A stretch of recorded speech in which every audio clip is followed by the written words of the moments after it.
आपके साथ अंकिता पाल। शुरुआत करते हैं बुलेटिन की। देहरादून में दिसंबर में होने वाले इन्वेस्टर समिट को लेकर तैयारियां लगातार जारी हैं। सभी विभागों ने अपने अपने स्तर से शहर को स्वच्छ और सुंदर बनाने को लेकर प्रयास भी कर दिया है। पीडब्ल्यूडी, ऊर्जा विभाग, जिला प्रशासन, सभी विभागों की ओर से सकारात्मक प्रयास भी किए जा रहे हैं और शहरी विकास मंत्री ने बताया कि जल्द ही सभी कार्य पूरे कर लिए जाएंगे। उन्होंने बताया कि राज्य में इंफ्रास्ट्रक्चर और साथ ही रोजगार को बढ़ाने के लिए सरकार लगातार काम कर रही है। मुख्यमंत्री लगातार इसके लिए विदेश का दौरा भी कर रहे हैं। उन्होंने कहा कि राजधानी देहरादून में जो भी सड़कें खराब हैं उन तमाम सड़कों को चिन्हित करते हुए उनका काम शुरू होने जा रहा है और साथ ही जो भी इन्वेस्टर समिट से पहले पूरा कर लिया जाएगा।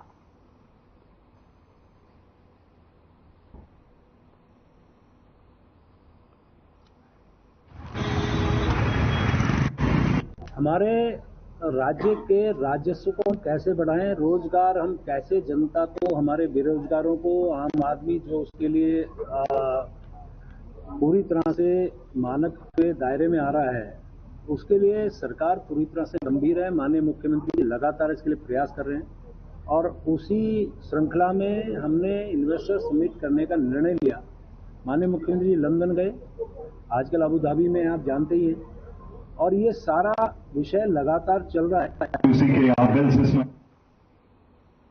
उत्तराखंड के बागेश्वर जिले से एक अजीब सा मामला सामने आया। यहां पर एक ग्रस्त महिला कविता जोशी पर स्थानीय किन्नरों के इलाके को 2.5 करोड़ में बाहरी किन्नरों को बेचने का आरोप लगाया है। आपको बता दें कि स्थानीय किन्नरों ने भी जिलाधिकारी और एसपी से शिकायत कर क्षेत्र में बाहरी किन्नरों के हस्तक्षेप पर रोक लगाने की मांग भी की और इस संबंध में सोशल मीडिया पर एक वीडियो भी वायरल हो रहा, जिसमें चर्चित किन्नर नेता रजनी रावत रुपयों की गड्डियां और चेक लेन देन करती नजर आ रही। वीडियो में 2.5 करोड़ रुपए में जो इलाका है वो देने का जिक्र किया जा रहा है। स्थानीय किन्नर और कथित गुरु गद्दी को वारिस आरती किन्नर और उसके साथियों ने कहा कि वो लंबे अरसे से अपनी गुरु रेखा रानी के सानिध्य में भी बधाई मांगती रही हैं और गुरु के निधन के बाद वो गद्दी की एकमात्र उत्तराधिकारी हैं। साथ ही गढ़बड़गढ़ में वार्ड के भी पास में गोमती नदी किनारे उनके गुरु की गद्दी है, जिसे उन्होंने अपने श्रम और जन सहयोग से स्थापित किया है। किन्नरों के बीच में हुई डील 2.5 करोड़ की अजीबोगरीब डील है और वीडियो सोशल मीडिया पर भी वायरल हो रहा।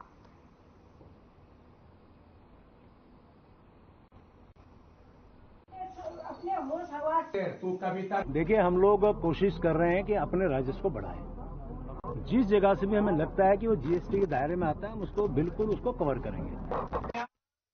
बीजेपी के प्रदेश प्रवक्ता वीरेंद्र सिंह बिष्ट का बयान सामने आया, जहां पर उन्होंने बताया कि आगामी लोकसभा चुनाव से पहले बीजेपी राज्य के हर विधानसभा क्षेत्र में पंच परमेश्वर सम्मेलन आयोजित कर रही है। आपको बता दें कि सम्मेलन में हर बूथ के 5 प्रमुख पदाधिकारी को शामिल किया जाएगा और इनके जरिए पार्टी चुनाव में जीत की रणनीति भी तैयार की जाएगी। और आपको बता दें कि उन्होंने ये भी कहा कि प्रदेश में बीजेपी ने 12,000 बूथ भी बनाए हैं और इसके तहत पार्टी जमीनी स्तर पर कार्यकर्ताओं को सक्रिय करने में भी जुटी हुई है।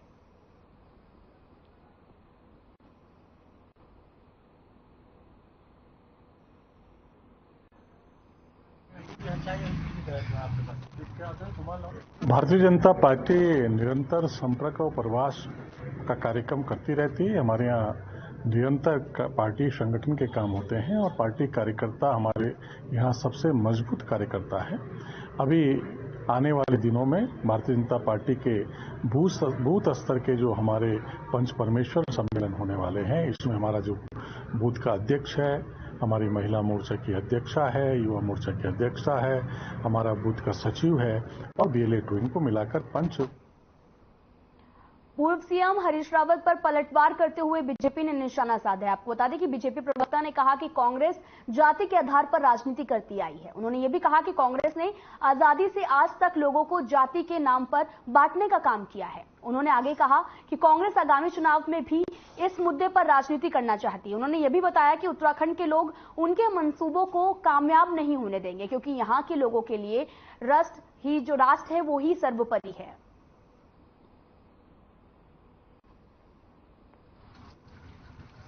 कांग्रेस पार्टी जाति के आधार पर खड़ी पार्टी है। कांग्रेस ने 55-60 सालों तक इस देश में जो राज किया है, हमेशा जाति का नारा दिया है। उसने लोगों को बांटकर राजनीति करी है। उसने लोगों के अंदर नफरत फैलाकर राजनीति करी है, लोगों को बांटने का काम किया है, कांग्रेस ने तुष्टीकरण की बात करी है, वो उत्तराखंड राज्य में भी आने वाले चुनाव में जातिगत मुद्दे को उठाकर राजनीति करना चाहती है, लेकिन उत्तराखंड राज्य के लोग उनके इस प्रयास को सफल नहीं होने देंगे। पूर्व सैनिक आश्रितों को सैनिक कल्याण विभाग सिलेक्शन से पहले निःशुल्क प्रशिक्षण देगा। 56 दोनों का ये प्रशिक्षण देहरादून में आयोजित होगा और इसके लिए राज्य भर से सैनिकों के आश्रितों को भी चुना जा रहा। भारतीय थल सेना के रिटायर्ड ब्रिगेडियर ने भी बताया कि भारतीय से पहले सैनिकों के आश्रितों को फ्री ट्रेनिंग मिलेगी और ये एक अच्छी बात है, लेकिन सरकार को ज्यादा से ज्यादा भर्तियां भी सेना में करनी चाहिए, जिससे ज्यादा से ज्यादा रोजगार लोगों के पास होगा।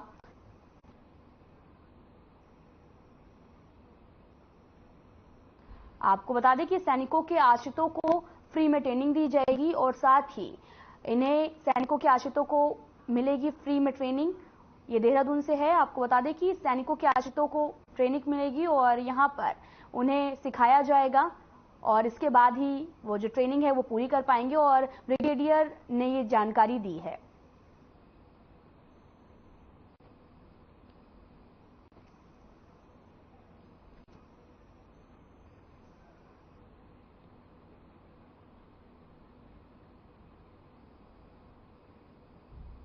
सर्दी के मौसम की शुरुआत हो चुकी है और कुछ ही दिन बाद में सर्दी का सितम जो है वो शुरू हो जाएगा। ठंड से निपटने और गरीब बेसहारा लोगों के लिए अलाव की पूरी व्यवस्था का प्रबंध देहरादून जिलाधिकारी की तरफ से किया जाएगा। आपको बता दें, जिलाधिकारी की माने तो उनकी ओर से हर बार गाइडलाइन भी जारी की जाती है, उनका पालन भी किया जाता है। उन्होंने बताया कि पहले से ही इस व्यवस्था पर मंथन किया जाएगा। इसके साथ ही रैन बसेरे में पानी, बिस्तर और टॉयलेट की व्यवस्था पर भी ध्यान दिया जाएगा।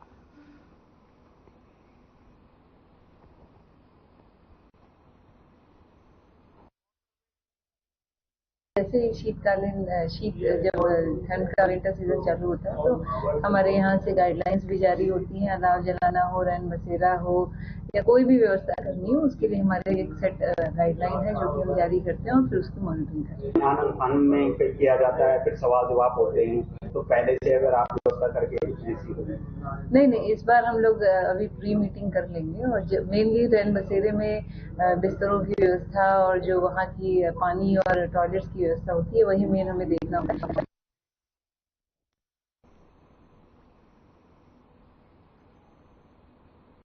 देवप्रयाग में बड़े बड़े सेगमेंट लेकर जा रही एक ट्रॉली अचानक भागीरथी नदी के पास खाई में पलट गई। आपको बता दें कि जिसमें ट्रक चालक की मौके पर ही मौत हो गई, जिसके शव को देवप्रयाग पुलिस और एसडीआरएफ टीम ने रेस्क्यू कर खाई से निकाला है और आगे की कार्यवाही लगातार जारी है। आपको बता दें कि देवप्रयाग में एक बड़ा हादसा हो गया। हादसे में चालक की मौके पर ही मौत हो गई। शव को खाई से निकाला जा चुका है। एसडीआरएफ टीम भी मौके पर पहुंची और खाई में गिरी ट्रैक्टर ट्रॉली को निकाल लिया गया है। फिलहाल हादसे में चालक की मौत हो गई है। आप देख सकते हैं तस्वीरें कि गाड़ी जैसे ही नीचे जाती है उसके बाद में आग लग जाती है ट्रैक्टर ट्रॉली में।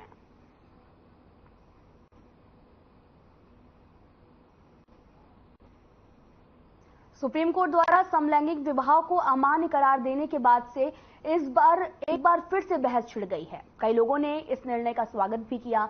संतों ने कोर्ट के फैसले की प्रशंसा भी की। तो वहीं ताजा जो बयान है वो अखिल भारतीय अखाड़ा परिषद के अध्यक्ष महंत रविंद्रपुरी की है। आपको बता दें कि उन्होंने कहा कि सुप्रीम कोर्ट के फैसले को सही कहते हुए समलैंगिकता को एक विकृति बताया है और कहा कि सुप्रीम कोर्ट के फैसले से इस पर रोक लग सकेगी। उन्होंने कहा कि अगर समाज में समलैंगिक शादियां होने लगेंगी तो संतान उत्पत्ति नहीं होगी और पीढ़ियां आगे नहीं बढ़ पाएंगी। इसलिए सुप्रीम कोर्ट के फैसले का स्वागत किया जाना चाहिए।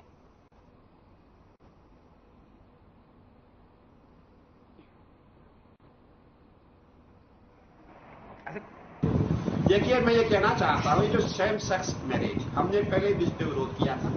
आज से 6 महीने पहले पूरे उत्तराखंड के जितने भी युवक समाज थे, हमारे कुलपति थे, सभी आए थे। मैंने अखाड़े में इसके लिए विरोध किया था कि भाई ये जो कानून है ये कानून नहीं बनना चाहिए। परंतु आज जो दिन है, आज का दिन मैं समझता हूँ बहुत शुभ दिन है, नवरात्रा है और हमारे माननीय सुप्रीम कोर्ट ने बहुत अच्छा फैसला दिया। इसको सुनने से इनकार करते हैं। बहुत अच्छी बात है। आपने देखा होगा जो हमारा समाज है हम किस ओर जा रहे हैं।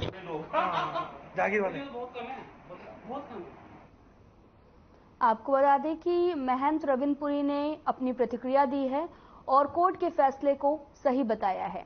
उन्होंने कहा कि समलैंगिक जो विवाह है उस पर बयान आया है। समलैंगिक अगर सेम सेक्स मैरिज होगी तो फिर संतान की जो उत्पत्ति है वो कैसे होगी। और साथ ही आपको बता दें कि महंत रविंद्रपुरी ने प्रतिक्रिया दिया है और कोर्ट के फैसले को बताया है काफी सही। समलैंगिक विवाह पर बयान आया है। महंत रविंद्रपुरी ने ये प्रतिक्रिया दी है और उन्होंने कहा कि सेम सेक्स मैरिज जो है उसे कोर्ट के फैसले को सही बताया है उन्होंने, और कहा कि समलैंगिक विवाह पर अगर शादियां नहीं होंगी तो फिर बच्चे कैसे होंगे, संतान की उत्पत्ति कैसी होगी और आगे कैसे बढ़ा जाएगा।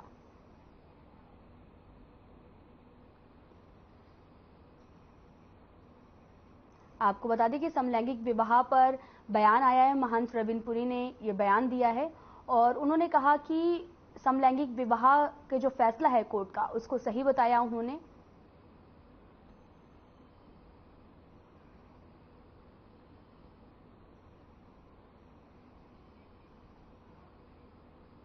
तो वहीं चरस तस्करी करते हुए 2 युवकों को रंगे हाथों गिरफ्तार किया गया है। पुलिस की चेकिंग के दौरान 2 युवकों को चरस के साथ में देखा गया और उनके कब्जे से 280 ग्राम जो चरस है वो बरामद किया गया। एनडीपीएस की धारा लगाकर न्यायालय में भी पेश किया गया। आपको बता दें कि कोर्ट के आदेश के बाद में आरोपियों को जेल में डाल दिया गया। पुलिस आरोपियों की आगे की भी जानकारी ले रही है। आपको बता दें कि पुलिस को एक बड़ी कामयाबी मिली है। नशे के तस्कर को गिरफ्तार किया गया और उनके पास से 280 ग्राम चरस को बरामद किया गया है।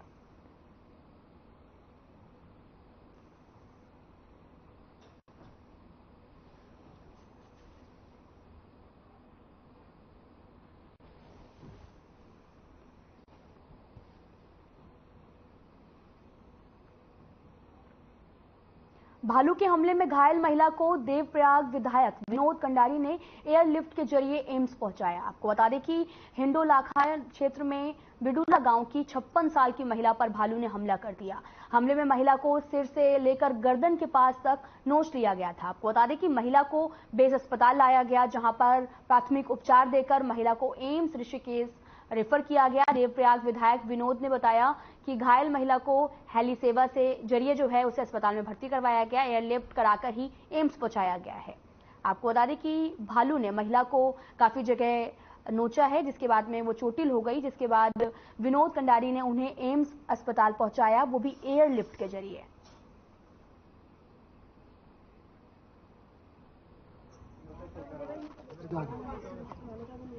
मेरी धर्मपत्नी जो है उसको प्रकाश के लिए गई थी जंगल में, वहीं पर नजदीकी गाँव के नजदीक बकरी भी थी साथ में, और उसने क्या कहते उसके बालों ने जो है उसने हमला कर दिया और बुरी तरह से कर दिया। इसको तब बहुत कोशिश करके बेचारों ने एम्स हॉस्पिटल के यहाँ के लिए सिरकोट हॉस्पिटल के लिए रेफर किया। मानवता से बड़ा कोई बड़ा धर्म नहीं है। तौर पर मैं देवप्रयाग विधानसभा का विधायक जनप्रतिनिधि के रूप में, मानवता का जो धर्म होता है वो आदमी को निभाना चाहिए। और मुझे लगभग 11:15 बजे के आसपास उनकी बेटे से मेरी बात हुई थी। उन्होंने मुझसे कहा कि मैंने भाई मुझे ऐसी कोई सूचना मिली है कि आपकी माता जी को भालू ने हमला किया है। तो उस समय अपने यहाँ से निकल के श्रीनगर तरफ, तब श्रीनगर मेडिकल कॉलेज में आ रहे थे। तो मैंने तत्काल एसडीएम कृतनगर को फोन किया। मैंने तत्काल आप वहाँ जाओ, फॉरेस्ट टीम को भेजा। अपने हमारे कार्यकर्ता भी वहाँ पर जा रखे थे, तो तत्काल उपचार पूरी टीम वहाँ पे डॉक्टर विक्रम सिंह जी के जो वहाँ पर जो अधिकारी है उनको खड़ा किया और लगभग तुरंत गति से उन्होंने जो है। टिहरी गढ़वाल के देवप्रयाग में गुलदार पिंजरे में कैद होने से लोगों ने राहत की सांस ली है। आपको बता दें कि कुछ दिन पहले एक छोटे से बच्चे पर इस गुलदार ने हमला किया था, जिसके बाद में ग्रामीणों में दहशत का माहौल बना हुआ था। ग्रामीणों की शिकायत है कि वन विभाग ने यहां पर पिंजरा लगाकर गुलदार को कैद कर लिया। वहीं गुलदार को देखने के लिए लगातार ग्रामीणों की भीड़ जो है वो उमड़ रही है। देवप्रयाग की रेंजर दीक्षा भट्ट ने भी बताया कि किस तरह से ग्रामीणों ने गुलदार को कैद किया है।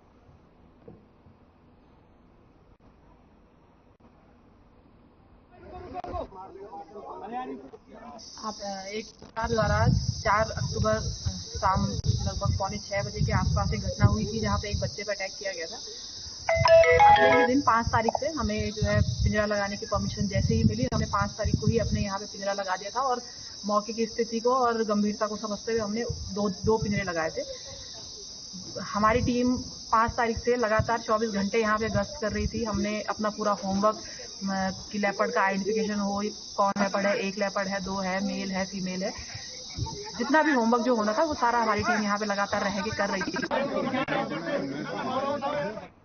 आपको बता दें कि गुलदार को जो है पिंजरे में कैद किया गया है। जो लेपर्ड है वो ग्रामीणों को काफी टाइम से परेशान कर रहा था, जिसके बाद में कई लोगों को घायल भी किया था। आपको बता दें कि गुलदार ने बच्चे पर हमला भी किया था। इसके बाद में गुलदार पिंजरे में कैद हो गया, जिसके बाद ग्रामीणों ने राहत की सांस ली। आप तस्वीरों में देख सकते हैं कि वहां पर लेपर्ड को देखने के लिए जमावड़ा लगा हुआ है।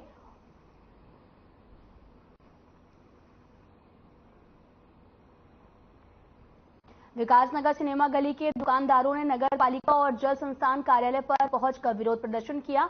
दुकानदारों का आरोप है कि नगर पालिका और जल संस्थान पिछले लंबे समय से सफाई व्यवस्था पर ध्यान नहीं दे रही थी, जिसकी वजह से गलियां जो हैं और रास्तों में सफाई व्यवस्था चौपट होती नजर आ रही थी और गलियों में सीवर का पानी भी भरा हुआ है। तो वहीं डेंगू का प्रकोप भी लगातार बढ़ता जा रहा। इसके बावजूद नगर पालिका सफाई व्यवस्था दुरुस्त नहीं करवा रही। इस दौरान दुकानदारों ने भी नगर पालिका के खिलाफ नारेबाजी करते हुए नगर पालिका अध्यक्ष को एक ज्ञापन सौंपा, जिसमें जल्द सफाई व्यवस्था दुरुस्त कराने की मांग की गई। आपको बता दें कि विकासनगर दुकानदारों ने काफी विरोध प्रदर्शन किया कि नगर पालिका पर सफाई न करने के गंभीर आरोप लगाए। गलियों में सीवर का जो पानी है वो भरा हुआ है, जिससे निकलने में लोगों को काफी दिक्कत होती है। अगर बात की जाए बीमारियों का, तो बीमारियों के खतरा भी लगातार बढ़ता जा रहा है।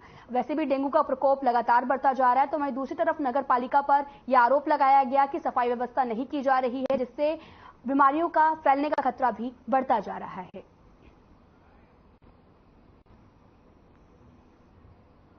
विकासनगर सिनेमा गली से हम लोग आए हैं और सिनेमा गली में बड़े बड़े गड्ढे सड़कों पर हो रखे हैं, जिसमें सीवर लाइन का पानी भरा हुआ है।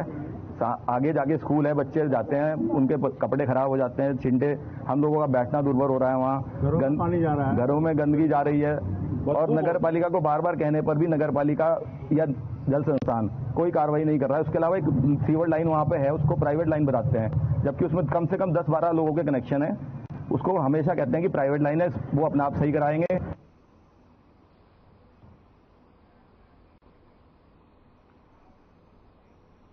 उधम सिंह नगर खटीमा कृषि मंडी समिति के सभागार में नॉर्थ जोन खेल प्रतियोगिता के ट्रिपल जंप में सिल्वर मेडल प्राप्त करने वाले खिलाड़ियों को सम्मानित किया गया।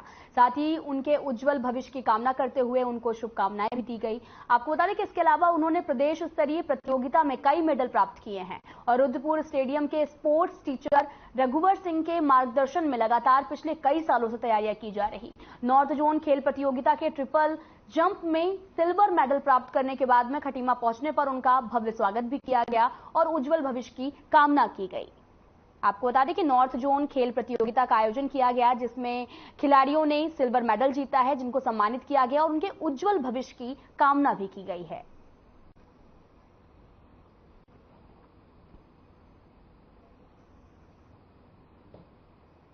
खटीमा का छात्र भूपेंद्र सिंह बिष्ट पिछले कई वर्षों से जो है ट्रिपल जंप प्रतियोगिता की जो है तैयारी कर रहा था और उसने अपने प्रदेश स्तरीय प्रतियोगिताओं में भी कई बार मेडल प्राप्त किए।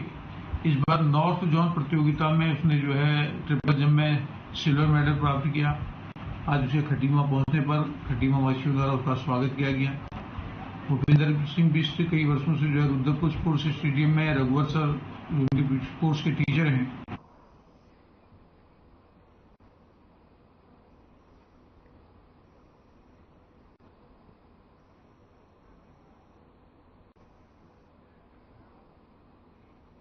विवेकानंद कृषि अनुसंधान संस्थान द्वारा आज किसान मेले का आयोजन किया गया, जिसमें राज्य भर के पर्वतीय क्षेत्रों के किसानों ने शिरकत की और मेले का शुभारंभ सांसद अजय टम्टा ने किया। आपको बता दें कि अजय टम्टा ने कहा कि वैज्ञानिक उन्नत बीजों को विकसित कर रहे हैं, जिसके बाद में उत्पादन बढ़ेगा। मोटे अनाजों को भी बढ़ावा देने के लिए केंद्र की सरकार लगातार प्रयास कर रही है।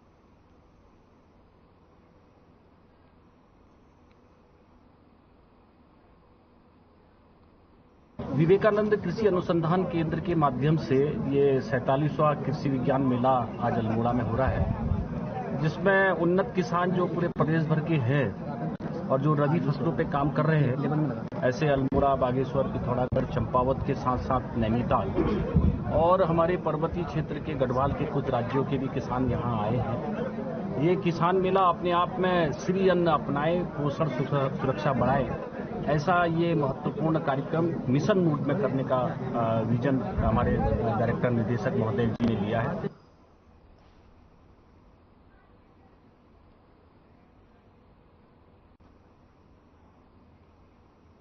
उधम सिंह नगर की खटीमा कोतवाली पुलिस ने ऑपरेशन प्रहार के तहत साल 2021 से माननीय न्यायालय से फरार चल रहे एक अभियुक्त को गिरफ्तार किया है। और आपको बता दें कि वरिष्ठ पुलिस अधीक्षक उधम सिंह नगर द्वारा सम्मत थाना एवं चौकी प्रभारियों को भी माननीय न्यायालय से प्राप्त समन वारंट की तमिली एवं फरार वारंटियों की गिरफ्तारी हेतु सख्त दिशा निर्देश भी जारी किए गए हैं।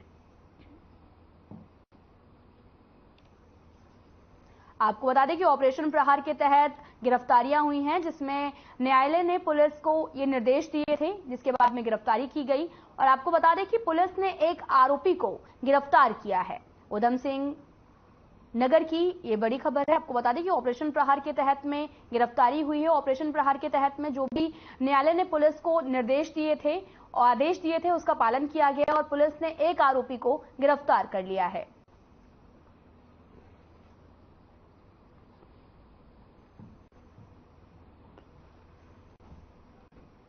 माननीय न्यायालय सिविल जज खटीमा से अभियुक्त अजय कुमार पुत्र मोहन राम स्वरूप निवासी कंजाबाद के खिलाफ गैर जमानती वारंट जारी किया गया था। ये वर्ष 2021 से माननीय न्यायालय से फरार चल रहा था। कल दिनांक 18/10/2023 को अभियुक्त अजय कुमार को उसके घर से गिरफ्तार कर लिया।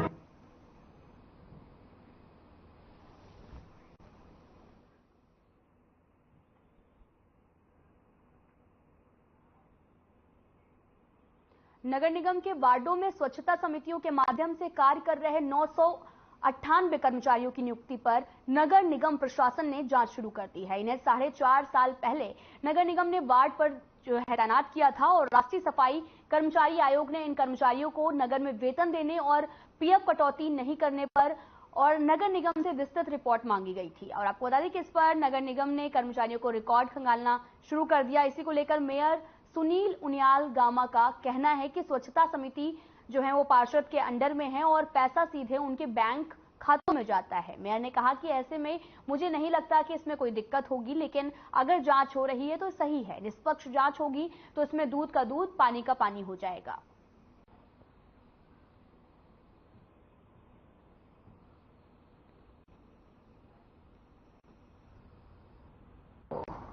स्वच्छता समितियां हैं वो पार्षदों के अंडर में हैं और अब तो मुझे लगता है कि जांच का विषय कोई नहीं है, क्योंकि जितने भी कर्मचारी हैं उनको उनके खाते में पैसा जाता है, बैंक से जो है उनको भुगतान होता है। तो मुझे लगता है कि इस किस्म की दिक्कत नहीं है। जांच हो रही है तो जांच होनी चाहिए, उससे जो है निष्पक्ष जांच हो जाएगी तो सब चीज़ें दूध का दूध, पानी का पानी हो जाएगा। द्वाराहाट में संचालित द्वारिका आजीविका स्वायत्त सहकारिता द्वाराहाट की वार्षिक आम सभा बैठक का आयोजन किया गया। वार्षिक आम सभा बैठक में सहकारिता समन्वय मनमोहन सिंह नेगी द्वारा प्रस्तुत भी किया गया। आपको बता दें कि सहकारिता समन्वय मनमोहन सिंह ने परियोजना की योजनाओं और कार्यों के विषय में उपस्थित शेयर धारकों को अवगत भी कराया और साथ ही समूह स्तर पर उद्यम स्थापित करने के लिए भी प्रेरित किया, जिसमें समूह सदस्यों की आजीविका बढ़े और ग्रामीण स्तर पर रोजगार प्राप्त हो सके। सचिव रेखा मंडपाल ने भी सभी सदस्यों को शुभकामनाएं देते हुए परियोजनाओं पर योजनाओं का लाभ देने के लिए भी कहा और स्थानीय उत्पादों को बढ़ावा देने की भी बात कही गई है। आपको बता दें कि वार्षिक आम सभा का आयोजन किया गया। ये जो आयोजन है वो द्वाराहाट में कराया गया और शेयरधारकों को अवगत भी कराया गया।